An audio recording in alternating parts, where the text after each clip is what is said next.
Bien, messieurs, dames, bonsoir à tous, bonsoir tout le monde. Ce soir, comme vous le savez, c'est un tout nouveau message que je m'apprête à vous faire ce soir. Durant 2 jours, j'ai pu discuter avec une certaine Flora et avec un certain Antoine qui détournent les dires que je vous donne par message vidéo. Ce soir, ce message vidéo a pour but d'être simple et clair dans ce message vidéo et dire la vérité à tout le monde ce soir. Malheureusement, Flora, manipulée par Monsieur Antoine, qui détourne toute l'histoire à son avantage pour manipuler les femmes, comme on le fait très bien au sein même de mon travail, malheureusement, le mensonge ne peut que être tel. Ce soir, comme vous le savez, je voudrais revenir sur cette histoire de harcèlement, puisque Monsieur Antoine veut s'approprier l'histoire telle qu'elle. Ce soir, dans cette même vidéo, vont vous être mis des liens Google Drive disponibles à public dans lesquels vous pourrez télécharger toutes les preuves de harcèlement, ce dont j'ai été victime. Bien, pour commencer dans le commencement de cette histoire. Il y a maintenant 5 ans en arrière, un individu au nom de M. Manfred Parbatia avec son épouse Fanny, en contact directement ou indirectement avec M. Valentin Deiber, s'est permis de s'en prendre à des gens mineurs aimant l'aéronautique civile virtuelle et aimant l'aéronautique tout court.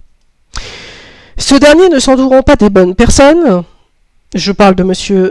Félix Pradier et de d'autres, où le site aguilar.fr avait été monté il y a maintenant 5 ans en arrière. Des informations qu'on a pu me donner et que j'ai pu recueillir, on sait que M. Manfred Parbatia n'avait aucune connaissance dans le web et a fait appel à des personnes tout droit d'Ivao.fr que ces personnes ne connaissaient pas. On sait aussi que ce dernier a voulu former une équipe dans laquelle monter son site web de développement pour le site aguilar.fr en corrélation par rapport à l'aéronautique civile virtuelle. Ce monsieur, par la suite, a voulu faire confiance à ces gens qui étaient plus ou moins tendancieux. Je m'explique. Ces gens-là, comme vous le savez, le réseau Ivao.fr est gorgé d'individus qui sont prêts à vous balancer, qui sont prêts à vous créer les moindres emmerdes possibles. Je parle notamment de la division française aussi, d'Ivao France, d'accord, avec un certain Bernard, qui était aussi au sein de cette division d'Ivao France. Par la suite, comme vous le savez, un individu au nom tout simplement de M. Houssine Casanova, au Maroc, donc pour la FIR d'Ivao au Maroc, était admin staff et avait toutes les possessions pour justement permettre ou se permettre de donner des informations à public par Internet.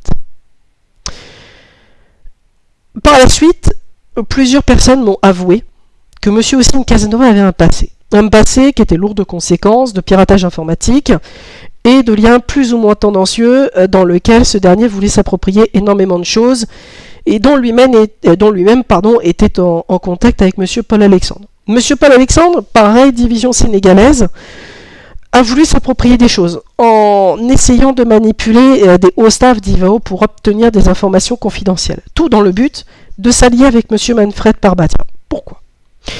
Si vous aviez bien compris, le tout début de ma formulation, il s'est passé que M. Manfred Parbatia a voulu lier une équipe dans lequel il a voulu monter son site web aguilar.fr et dans lequel, vous le savez, quand vous hébergez un site web, vous l'envoyez sur une base de données avec des fichiers CSS, HTML et des fichiers PHP appelant un serveur. On a découvert, en grattant un petit peu dans le vif du sujet, que M. Manfred Parbatia a fait bien trop confiance et bien trop peu confiance à des gens qui étaient des pirates informatiques. Ces gens qui se cachaient derrière de simples écrans n'ont jamais voulu admettre leurs actes. Je parle de M. Félix Pradier et j'en parle de d'autres. Malheureusement, ces individus aujourd'hui continuant de se cacher derrière un simple écran, utilisant des VPN, Virtual Private Network, pour être intouchables vis-à-vis de la justice française, il se passe que M. Antoine a voulu détourner l'attention de Mademoiselle Flora directement. L'histoire commence par ce commencement. À la suite donc de ce montage d'équipe et donc des plus ou moins non-accords, il s'est passé que M. Manfred Parbatia a voulu faire confiance à M. Paul Alexandre. Or, ironie du sort, il ne fallait pas faire confiance à M. Paul Alexandre. Pas du tout. Il fallait plus ou moins plus ou moins se méfier. Pourquoi? Tout simplement, en se méfiant, ce dernier n'a pas été capable d'analyser le comportement des gens. Aujourd'hui, ayant 4 ans en formation en informatique et dans la partie web et dans le domaine PHP, j'ai su voir les gens plus ou moins agressifs et plus ou moins avec des comportements tendancieux. Ce dernier, cherchant à savoir qui était à l'origine de ce piratage informatique, a voulu chercher dans des enfants mineurs, à commencer par M. Ryan Clioa, à commencer par d'autres personnes, plus ou moins âgées, qui étaient vulnérables. Il faut savoir que ce dernier n'était pas résident français, et était résident dans un autre continent. De cet autre continent, comme vous le savez, sur la chaîne de Sandoz, vous avez plus ou moins des vidéos qui vous attestent que le broutage par Internet vient de pays non européens. Et ça, ce n'est pas moi qui le dis. Vous le savez aussi, l'arnaque au chantage, l'arnaque à l'argent, coupon PCS, etc., sont monnaie courante sur Internet et il faut faire très attention par rapport à ça. Ce monsieur Manfred Parbatia a voulu donc déposer une plainte, sauf que, manque de mots, j'ai enregistré sa plainte, moi, de mon côté, puisque ce dernier, en fait, envoyait par Internet le résumé de sa plainte, d'accord, avec le nom et prénom de l'officier de police judiciaire. C'est-à-dire que même avec l'information, on pouvait détecter, on pouvait rallier l'officier de police judiciaire à l'annuaire, d'accord, donc page blanche, page jaune, que ceux que vous connaissez actuellement en France. Le problème, c'est qu'il a envoyé à tellement de monde que ça fait un bordel pas possible. Ça a fait un bordel pas possible au sein d'Ivao. Ivao n'a pas du tout compris l'histoire. Et Vatsim non plus, Postcon non plus. Personne n'a rien compris l'histoire. Si ce soit cette vidéo sort, c'est dans le but de faire l'éclaircie sur toute cette histoire, qui est plus ou moins, vous allez voir, tendancieuse. Le monsieur Manfred Parbatia, comme vous le savez, puisque ce dernier s'est fait voler ses identifiants, et manque de mots, quand il a voulu créer son équipe, il a donné ses identifiants. Donc automatiquement, il a voulu faire confiance à des gens. Moi, j'ai voulu aider un certain Valentin Deiber pour le site de la Mega Virtual Airlines directement. Alors, c'était un site avec monsieur Arnaud Devessin, et dont monsieur Arnaud Devessin lui-même faisait partie des personnes à risque et à problème. Tout cela, bien entendu, lié et mélangé à Ivao.fr. Comme vous le savez aussi, de tout ce micmac, quand moi j'ai voulu éclaircir le vice de problème, j'ai déjà posé des questions au monsieur, je lui ai dit, mais attendez, moi je vous connais pas, qu'est-ce que c'est que cette histoire? Parce qu'au tout début, moi j'ai aidé de manière bénévole le monsieur Valentin Deiber qui ne m'avait jamais mis au courant de contact potentiel qu'il avait avec le monsieur Manfred Parbatia. Par la suite, en creusant dans le vif de problème, il a commencé à accuser des gens. J'ai dit, attendez monsieur, on n'accuse pas des gens sans savoir, sans avoir de réelles preuves. Par la suite, j'ai commencé à être méfiant. Par la suite, j'ai commencé à le bannir de l'ensemble des serveurs Discord en disant, oula, attention, ça sent le broutage par Internet, ça sent pas bon du tout. J'ai commencé à contacter les plateformes de jeux, j'ai commencé à dire, oula, ça pue, j'ai commencé à faire pas mal de communiqués pour dire aux gens, soyez méfiants, ne l'acceptez pas dans vos amis. Bon. Malheureusement, les premiers à être tombés dans le piège, c'est Ivao.fr. Je m'explique. Le monsieur Manfred Parbatia, par la suite, comme j'ai coupé contact avec monsieur Valentin Deiber suite à ces histoires, puisque nous ne voulons pas d'histoire, j'ai coupé contact avec lui, je me suis en allé de ses serveurs, et par la suite, je lui dis, je ne veux plus affaire à toi, puisque tu as des problèmes avec ce monsieur. Par la suite, j'ai fait ma vie comme bon me semble. Or, ce monsieur, comme vous le savez, quand c'est des pays non européens, ils ne lâchent pas leurs proies, ils ne lâchent pas leurs victimes. Le problème, c'est que ce monsieur a, mené une équipe dans laquelle il a monté Valentin Deiber contre moi, Ryan Clioa, Ryan Zekik, Austin Casanova, Paul Alexandre, Enzo DeWitt, Guy DeWitt, son épouse, Catherine, ou Cathy je crois que c'est Cathy son épouse.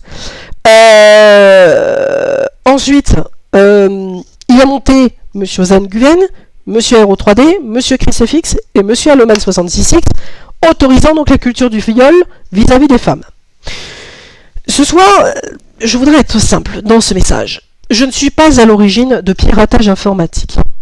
Ce que l'on sait ce soir, c'est que monsieur Payano, qui lui-même s'est rajouté par rapport à la suite, puisque le monsieur Manfred Parbatia étant suspendu de toutes les plateformes, suite à une usurpation d'identité que ce dernier a commis en groupe, donc en utilisant mon identité, mon nom, mon prénom, que monsieur Austin Casanova a donné, puisque souvenez-vous, je vous l'ai dit plus tôt en arrière, Austin Casanova était en contact avec le staff il va au Maroc. Donc automatiquement, il a laissé ses identifiants. Déjà, c'est une faute grave d'informatique. Et là, M. Antoine ne l'a jamais précisé à Mademoiselle Flora. Déjà, le commencement du début.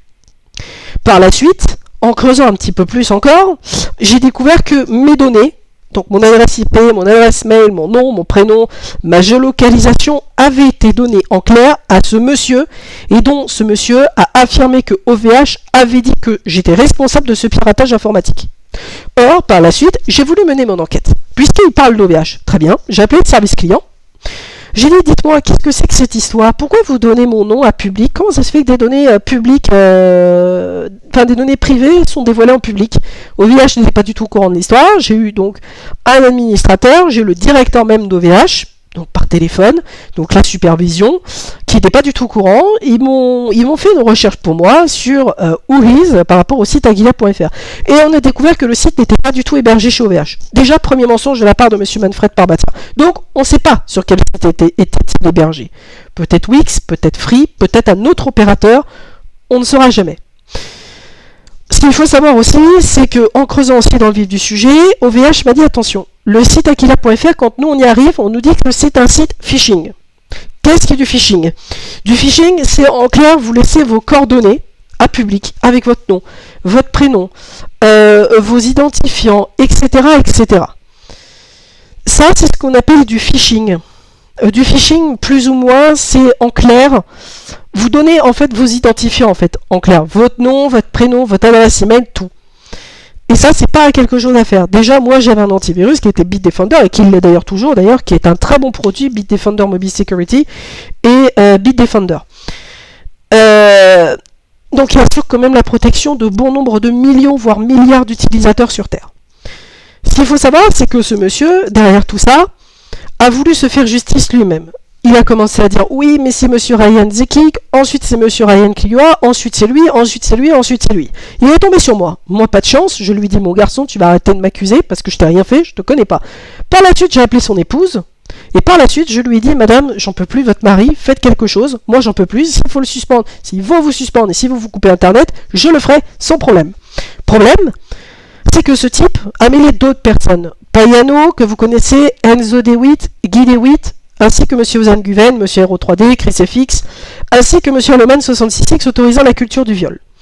Par la suite, toutes ces personnes-là qui ont voulu s'abonner à mon compte Instagram en se faisant passer pour de faux comptes, malheureusement ont contacté une certaine Roxane Nerox. Roxane Nerox, je vous en ai parlé, souvenez-vous.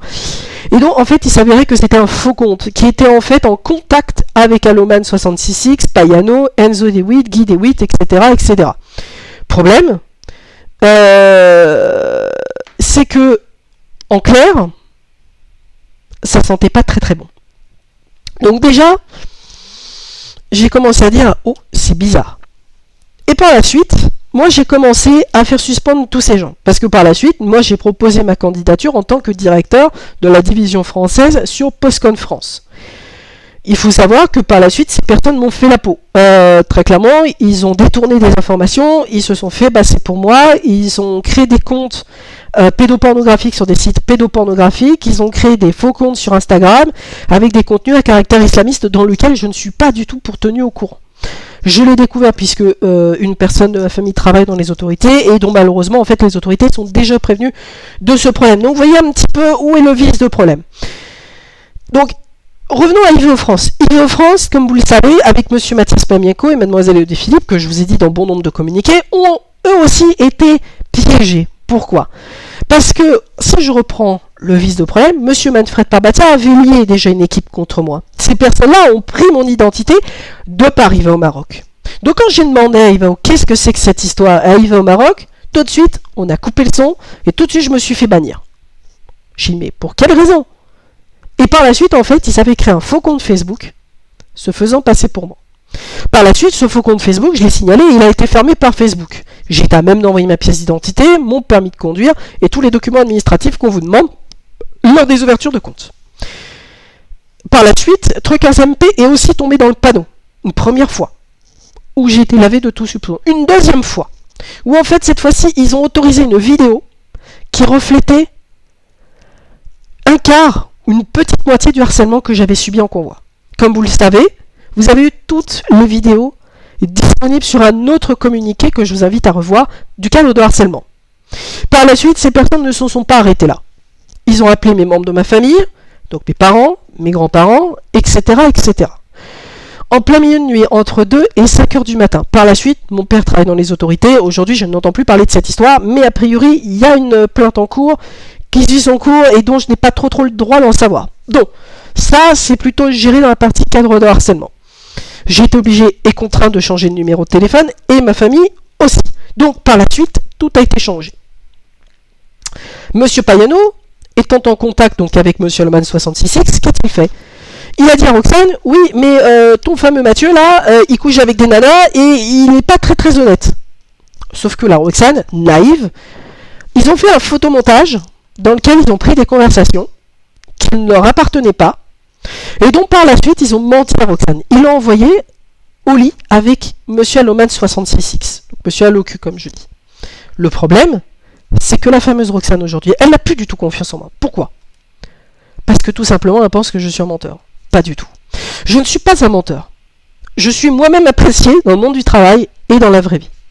J'entends aussi par Monsieur Enzo DeWitt, qui me fait de belles remarques, et dont je vais me permettre de lui répondre, qui me dit, oui mais tu n'as que commencé à travailler l'année dernière. Ah bon, et toi le harcèlement que tu fais quand tu as des salariés qui travaillent? Et toi quand tu restes le cul assis sur ta chaise à rien foutre? Excuse-moi du peu, tu te crois malin? Je ne crois pas. Donc par la suite, j'ai découvert par internet, en faisant des recherches croisées hier soir, que le père d'Enzo DeWitt, Monsieur Guy DeWitt, avait une friterie qui s'appelle la friterie DeWitt. J'ai regardé les avis. Ils sont pas folichons non plus. Quand on voit qu'ils ont déjà l'APSCA au cul pour conditions hygiéniques déplorables dans leur magasin ou dans leur restaurant, qui font en plus de la malbouffe, voilà, je pense que ça là-dessus, ce n'est que la réalité des avis des clients que je me suis imprégné et que j'ai lu et qui pour moi me semble désastreux, mais désastreux au plus haut point, et dont le restaurant se trouve à Artus au Luxembourg. Déjà, par commencer, le mec qui me donne une leçon de morale, il n'est pas capable de juste de s'en remettre en question. Le mec qui me dit, ouais, on va jouer. Ouais, mais tu vas voir, mon petit, quand je vais te couper Internet, quand tu seras banni de partout, tu vas bien venir pleurer et tu vas venir me chier dans les bottes. Et mon gars, je vais te faire chier jusqu'au temps. Donc, Enzo DeWitt, si tu regardes cette vidéo, tu vas pleurer tout le restant de ta vie. Je vais te faire chier comme autant. T'imagines même pas à quel point je vais te ruiner ta carrière pro et toute ta vie. Tu vas t'en vouloir de m'avoir fait chier tout le long. Tu vas voir ce que c'est de faire chier sa famille. Tu vas voir. Tu vas bien comprendre. Donc par la suite, comme vous le savez, Enzo DeWitt, Guy DeWitt et Payano et Monsieur Aloman 66X, donc avec tout ce petit groupe, ont voulu me harceler sur Truckers MP. Bon nombre ont vu des vidéos, ont été pistés au sein de Truckers MP et au sein des administrations de Truckers MP. Le problème, c'est qu'ils font quoi, ces gens-là? Ces gens-là, en fait, défendent le fameux Monsieur Manfred Parbatia, qui a avancé 5 ans derrière plus tôt, que je l'avais piraté sans preuve ni même sans fondement. Quand j'ai demandé des preuves à ce monsieur, rien ne m'avait été donné. Bon, je me suis dit, tiens, c'est bizarre, chelou. Bon. Et par la suite, j'ai dit, c'est bizarre, c'est pas dans la logique qu'on me donne pas de preuves. J'ai rappelé au VH, j'ai dit, est-ce que vous avez des preuves des dires de ce monsieur? Ils ont cherché aucune preuve. Bon. Donc par la suite, moi j'ai commencé à reprendre contact avec vatsim.fr puisque ce monsieur s'était reconnecté sur vatsim.fr sur la plateforme de Bordeaux. Donc derrière, moi j'ai averti Vatsim, j'ai averti les administrateurs, j'ai averti les modérateurs et les supérieurs en leur disant voilà, ce monsieur va me harceler, je sais ce qui va se passer, si je viens sur la plateforme de Bordeaux, ça va être l'enfer. Par la suite, vatsim.fr n'a pas été capable de gérer le problème. J'ai été moi-même exclu de manière abusive par monsieur Peter Paré, qui n'a pas été capable de comprendre le vice de problème. Le vice de problème, il était ailleurs. C'est qu'il fallait aller piocher dans les informations de mes communiqués. C'est-à-dire qu'on savait que le Manfred Parbatia est en contact avec Payano, avec Enzo DeWitt, Guy DeWitt, Ozan Guven, Aero 3D, Chris FX et Aloman 66X. Tous ces gens-là ont voulu se foutre de ma gueule et ont voulu en fait me faire bannir, sauf que moi j'avais plus de puissance sur eux. Ce qu'ils ne savent pas, c'est que j'ai utilisé LinkedIn. LinkedIn, c'est un réseau professionnel dans lequel vous avez des contacts directs avec les entreprises. Direct. Donc avec des directeurs, avec des PDG, avec des co-PDG, etc., etc. Donc par la suite, moi j'ai contacté Vatsim. par LinkedIn, j'ai contacté Vatsim par mail, j'ai contacté Ivao par mail. Donc Ivao, ils se sont bien tus, ils m'ont dit « Oui, mais tu nous as insultés, on te banne 5 ans, on veut rien entendre. » Alors que je leur avais quand même donné le ticket d'usurpation d'identité, je leur avais tout donné. Et donc, ils n'ont jamais voulu ternir l'histoire, ils n'ont jamais voulu me dire clairement la vérité sur le fait qu'ils ont vendu des informations sans mon autorisation. Donc déjà, j'ai demandé à la CNIL si c'était loyal et légal. Ils m'ont dit non. Et donc j'ai repris leur extrait de règlement, ils disent on n'a pas le droit de vendre nos données, il faut demander aux clients. Sauf qu'ils ne m'ont jamais rien demandé. Donc en fait le problème c'est que là, vous voyez, la part de légalité, c'est illégal ce qu'ils ont fait. Donc déjà, à commencer par ça. Ensuite, c'était pas compliqué. Le fameux monsieur Mathias Pamiako, quand j'ai voulu avoir un contact avec lui, eh ben, il m'a tout de suite bloqué. C'est bizarre, pour un directeur d'une division, on bloque pas les gens comme ça. Vous croyez pas? Donc déjà, il y a quelque chose qui va pas. Il y a un truc, on me dit, c'est bizarre, on me laisse pas m'exprimer, on me dit rien, c'est bizarre, je peux même pas me défendre. Et le gars, il me répond un peu plus tard, il me dit, ah, il faut que tu contactes l'exécutif, moi je veux rien entendre. D'accord, bah mon gars, tu vas voir. Lui, il perd rien pour attendre. Parce que depuis que j'ai déménagé, il sait pas que je vais l'attaquer en sous-marin. Il sait pas à quel point il va morfler suite à ces accusations. Parce que ça, pour l'instant, il se dit, ouais, c'est sur YouTube, machin, truc, tout. Mais quand le CNES va être au courant en Suisse du vice de problème, il va être à même de s'expliquer au sein du CNES. Et là, le problème blesse. C'est-à-dire qu'on va lui dire, mais attendez, monsieur, vous avez vendu des données, vous avez bloqué un monsieur qui a été victime d'usurpation d'identité, et donc vous êtes plus ou moins victime, ou plus ou moins en corrélation avec ça. On vous vire de notre entreprise. C'est ça qu'il faut faire. Et c'est pour ça que je fais un message ce soir au CNES en Suisse, dans lequel ce monsieur était aussi à l'université de Paris-Saclay Sud. Il faut être simple dans ce message. Ce monsieur est responsable de ses actes, est responsable, comment dire, d'une non-aide à personne en danger sur Internet. C'est-à-dire qu'il a laissé le cadre de harcèlement se dérouler sous ses yeux avec Elodie Philippe. Il est là le vice de problème. Il est là, messieurs, dames, en fait, où le problème est. Je ne suis pas tenu pour responsable des piratages informatiques qu'il y a pu avoir sur les serveurs de la LCE, comme on m'a accusé via la MDT, via la U2F, souvenez-vous, en juillet 2021, et dont malheureusement la MDT et la U2F se sont bien cachés de ne pas communiquer sur cette affaire et dont je n'étais pas tenu pour responsable, et dont on m'a forcé de télécharger mes données Discord pour me faire, laver de tout soupçon.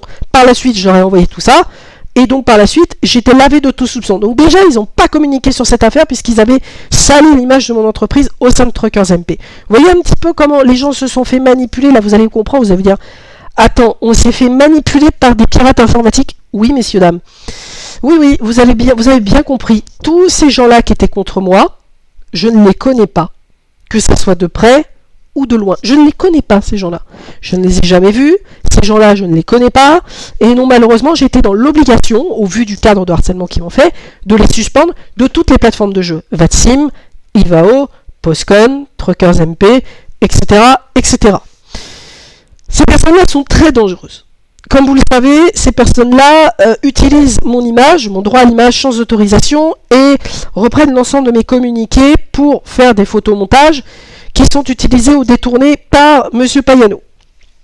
Récemment aussi, et c'est tout nouveau, on a appris, il y a maintenant 3 à 5 jours, que M. Payano, avec des usurpations d'identité que ce dernier continue à faire, par M. Charles de Verny, donc M. Cardi 32000, puisque ce dernier a créé d'autres comptes, d'accord, et dont Truckers MP est au courant, d'accord, donc des comptes que vous avez pu voir avec les liens log, d'accord, sur pas mal de vidéos. Il s'avère que M. Charles de Verny a lui-même été victime d'une usurpation d'identité. Chose impressionnante, c'est que pourtant il y a une plainte que ce dernier a fait contre Payano. Problème, c'est que la plainte n'a jamais abouti. Vous savez pourquoi? Azerbaïdjan. L'Azerbaïdjan, il n'y a aucune coopération internationale. C'est très grave, parce que ça veut dire que du piratage informatique est fait à partir de là, quand on est victime d'une usurpation d'identité ou d'un raid sur un serveur Discord, on n'a plus la main.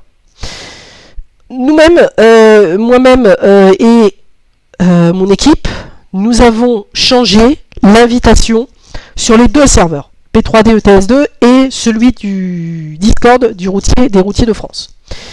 Nous avons changé l'invitation qui, aujourd'hui, peut être changée à tout temps et à tout moment, et dont j'ai décidé plus ou moins de modifier l'invitation sous 1 à 2 semaines.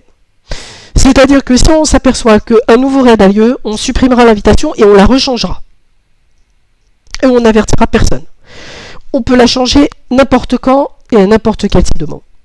Comme vous le savez, Payano a voulu raid l'ensemble de nos serveurs, or il n'en a pas réussi.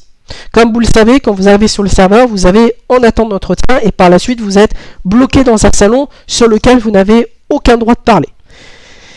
Ça, c'est une sécurité que nous on a. Or, le petit Payano, il n'a pas bien réfléchi. Avec FTNL Log, on possède l'adresse IP, l'adresse MAC, et on possède aussi le numéro d'identifiant du compte, ce qu'on appelle l'ID. J'ai fait un report auprès de FTNL et dont plusieurs de ces comptes ont déjà été suspendus et dont Discord est largement au courant des problèmes que ce dernier a et des casseroles qu'il a au cul. Problème, c'est que ce dernier a manipulé Mademoiselle Roxane Nerox, qui était tellement peu intelligente qu'elle en est tombée dans le panneau de ces harceleurs-là. Elle a accepté sur son compte Instagram Captain Carl, qui lui est un harceleur, tout comme Monsieur Aero 3D, tout comme Monsieur ChrisFX, tout comme Monsieur Payano et tout comme d'autres personnes. On a aussi découvert que le compte de Roxane Nerox était un faux compte. Cette dernière disait être le 31 décembre venue à ma nouvelle adresse. Or, j'ai demandé au gérant de me sortir clairement les choses. Elle n'est jamais venue. Donc, encore un mensonge supplémentaire de sa part. Ce qui me laisse à dire ce soir que Monsieur Antoine a voulu détourner l'attention de Mademoiselle Flora. D'accord ? C'est-à-dire que ces personnes-là, qui ont remplacé donc Monsieur Manfred Parbatia, donc souvenez-vous, Monsieur Payano, Monsieur Enzo DeWitt, Monsieur Guy DeWitt, son épouse, et Monsieur Ozan Guven, Monsieur Hero 3D, Monsieur ChrisFX, Monsieur Aloman 66X, autorisant donc la culture du viol, et dont ce dernier a violé Mademoiselle Roxane Nerox, et dont ce dernier utilise chaque femme dans le but de vendre ou de demander de l'argent à ses abonnés. On y a découvert, d'accord, que par la suite, eh bien, ces personnes-là étaient plus ou moins des pirates informatiques. Le monsieur Manfred Parbatia a demandé 300 000 € de dédommagement. Donc déjà, pour commencer, par rapport à son histoire de piratage informatique, je ne lui ai jamais rien donné. Ça, c'est ce qu'on appelle une demande de rançon. Comme pour beaucoup, vous l'avez déjà entendu aux informations. Ce qu'on appelle un ransomware. C'est-à-dire une demande de rançon, un chantage par Internet, une prise d'otage, clairement à main nue, ou une prise d'otage virtuelle, dans lequel on vous fait du chantage, dans lequel si vous ne donnez pas de l'argent à cet individu, il ne vous lâchera pas. Moi, ce que j'ai fait, c'est que je n'ai pas donné d'argent. J'étais beaucoup plus intelligent, j'ai banni ces personnes de l'ensemble de ces comptes. J'ai mené une enquête tellement approfondie que tout m'a ramené où ? En Côte d'Ivoire. C'est bizarre, mais ça m'a ramené par là. Ça m'a ramené par là et ça m'a ramené aussi en Réunion. Et en grattant un petit peu encore plus, on se rend compte que quoi ? Ça nous ramène à la Réunion. Ah, tiens donc. C'est bizarre. Donc Réunion, territoire d'outre-mer français. Ah, tiens donc. Sauf que la Réunion est à plus de 10 000 km, voire 11 000 km de la métropole, Paris. Donc, intouchable. Vous voyez le truc ? Par la suite, ce gars s'est barré, a vendu son PC. Donc pour quelqu'un qui disait avoir été victime d'une attaque informatique, on ne vend pas son PC comme ça, on le garde. Et donc par la suite, on n'entend plus parler. Aujourd'hui, Payano et ses confrères ont voulu raid mon serveur, l'un de mes deux serveurs, en à peu près 25 minutes. Or, en ayant changé l'invitation et en ayant fermé le serveur, d'une durée de 10 minutes, l'invitation avait été changée. Et on a regardé, plus tard dans la soirée, il n'y a plus de problème. Et donc moi j'ai contacté Monsieur Charles Deverny, j'ai contacté aujourd'hui la friterie DeWitt, et donc je vais continuer à le faire pour me faire entendre sur le fait que Monsieur Guy DeWitt est responsable des agissements de son fils et du cadre de harcèlement que ce dernier fait en utilisant sa ligne internet. Voilà messieurs dames un petit peu ce que vous deviez savoir. Donc je ne suis pas tenu pour responsable des piratages informatiques qu'il y a eu lieu, et de tous les audios qui a eu lieu contre moi, parce que Monsieur Antoine dit qu'il y a eu des enregistrements qui ont été faits à mon encontre, sauf que ce dernier n'a jamais expliqué à Flora pourquoi ces enregistrements avaient lieu. Ces enregistrements ont eu lieu parce que tout simplement ces gens me harcelaient entre 23h et 6h du matin, à mon domicile. D'accord ? Donc ayant changé d'adresse, de numéro de téléphone, aujourd'hui ils ne peuvent plus me retrouver. Donc ça, là-dessus, on est peinard. Maintenant, ce qu'il faut savoir, c'est que j'ai averti toutes les plateformes de jeu pour leur dire sécurisez à mieux et cryptez vos données, parce que ces gens-là sont potentiellement dangereux, ils se font passer pour moi alors que ce n'est pas moi. Donc aujourd'hui, je suis couvert. Or, j'ai découvert aussi, et c'est une tristesse, Truckers MP tombe dans le panneau, messieurs, dames. Tombe dans le panneau sur le fait que la vidéo que ces derniers ont reçue n'a jamais reflété la réalité du cadre de harcèlement. Ce cadre de harcèlement a été organisé. Depuis, nous avons changé notre confidentialité et normalement, nous ne faisons plus de live. Ces lives, maintenant, vont être préenregistrés et vont être mis en ligne pour que vous puissiez voir ou revoir le replay du convoi. Par la suite, nous avons tout décidé de cacher. Comme ça, Payano, Enzo DeWitt, Guy DeWitt, son épouse et les autres ne verront pas ce que je fais. Donc déjà, ils vont essayer de gratter, savoir sur quel type de convoi, à quelle date je serai. Ça va être compliqué pour eux de déterminer une date. Déjà, il faut déjà trouver l'information et il faut savoir si je vais sur tel ou tel type de convoi. Donc, par la suite, je vais être beaucoup plus malin qu'eux. Mais sans leur donner d'informations. Rassurez-vous, je ne donnerai pas d'informations dans cette vidéo. Donc, vous voyez que Payano, Enzo DeWitt, Guy DeWitt, ainsi que son épouse, M. Zanguven, et plein d'autres sont responsables du harcèlement et donc cautionnent ce que fait M. Manfred Parbatia en se cachant derrière une identité qui n'est pas. Par la suite, j'ai voulu chercher aussi qui était ce M. Manfred Parbatia. Et je suis tombé sur 3 noms. Lucien, j'ai dit tiens, c'est bizarre. Et plein d'autres prénoms qui ne tenaient en aucun cas la route. Donc, tout me laisse à dire que ce fameux M. Manfred Parbatia n'est peut-être pas un vrai prénom. Donc ce soir, si je fais ce communiqué vidéo, c'est pour attirer votre attention, messieurs, dames, et surtout attirer l'attention de mademoiselle Flora, qui a été manipulée par monsieur Antoine, qui profite de la naïveté de mademoiselle Flora en lui mentant.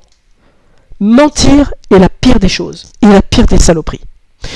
Ces actes sont ignobles, et dont malheureusement très peu de personnes croient à ces circonstances ou à cette histoire. Sachez que cette histoire est vraie. Je n'ai jamais harcelé qui que ce soit, je n'ai jamais hacké qui que ce soit, et je n'ai jamais piraté qui que ce soit. Voilà, messieurs, dames, les seules personnes tenues pour responsables de ce piratage informatique sont M. Guy DeWitt, M. Enzo DeWitt, M. Payano, M. Zanguven, M. Herbing, Guillaume Fontenay, ainsi que tous les autres que je vous ai énoncés, Cresafix, Aero 3D et M. Aloman666. Voilà, messieurs, dames, sur ce que j'avais à vous dire. Il me reste qu'à vous souhaiter une très bonne soirée et en espérant que ce point vidéo vous aura donc servi de réponse à bon nombre de questions que vous vous posiez. Et je vous mettrai à la suite de cette vidéo le lien Google Drive pour que vous puissiez tout consulter et juste qu'on arrête de me faire chier avec cette histoire. Voilà, messieurs, dames, sur ce, il me reste qu'à vous souhaiter une très bonne soirée et portez-vous bien. Merci à vous, bonne soirée.